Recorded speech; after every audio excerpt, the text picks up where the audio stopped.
कि अपने को हर एग्जाम में राजस्थान की कल्चर वगैरह के बारे में पूछा जाता है और अपनी जो 10th तक की पढ़ाई है उसमें सबसे कम इसी के बारे में पढ़ाया जाता है।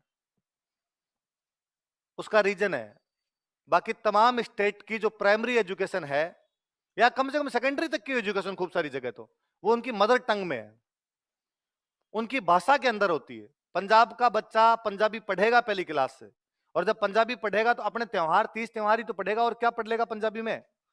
कोई मराठी पढ़ेगा, तमिल तेलुगु मलयालम पढ़ेगा तो यही तो पढ़ेगा। अपने साथ दिक्कत हुई, अपने घर की भाषा अलग है, स्कूल की भाषा अलग है। घर में जब तक 5 साल तक घर में रहे तब तक मम्मी ने कहा कि ओ सुसियो है सुसियो। स्कूल गए तो पहले दिन ही मैम ने कहा कि ख से खरगोश, फोटो और दिखाई कि बच्चों इसे खरगोश कहते हैं। बच्चा उछल के पड़ा, ओ सुसियो है सुसियो। बच्चे को कई दिन ये समझ में नहीं आया कि मम्मी झूठी है मैडम झूठी है, खरगोश है या सुसिया है। और जब तक वो खरगोश सुसिया में अंतर समझता तब तक 3-4 क्लास पास कर लेता है।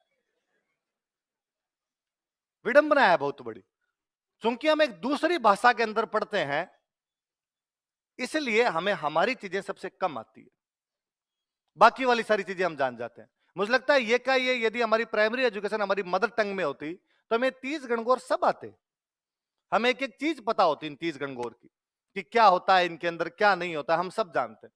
पर चूंकि वो पढ़ाई की नहीं, और जब बच्चा पढ़ता है एग्जाम के अंदर आता है तो अपने आप याद भी करता है, याद करता है तो चीजें आगे बढ़ जाती। अब अपने को पता है जब 10th तक एग्जाम में ही नहीं आती, पढ़ते ही नहीं, तो अपने वहां क्यों पढ़ते?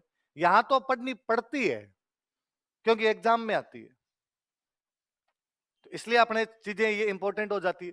इसलिए चीजें आप लोगों को आती नहीं है, अपने को पढ़ानी पड़ जाती है, पर जो भी है पढ़ेंगे। तो हिंदू त्योहार कौन से कैलेंडर के अनुसार मनाए जाते हैं?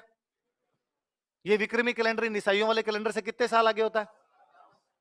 पहले पढ़ी। तो अब जब परसों या तरसों जब भी सर प्रस्तावना पढ़ाएं और सर लिखवाए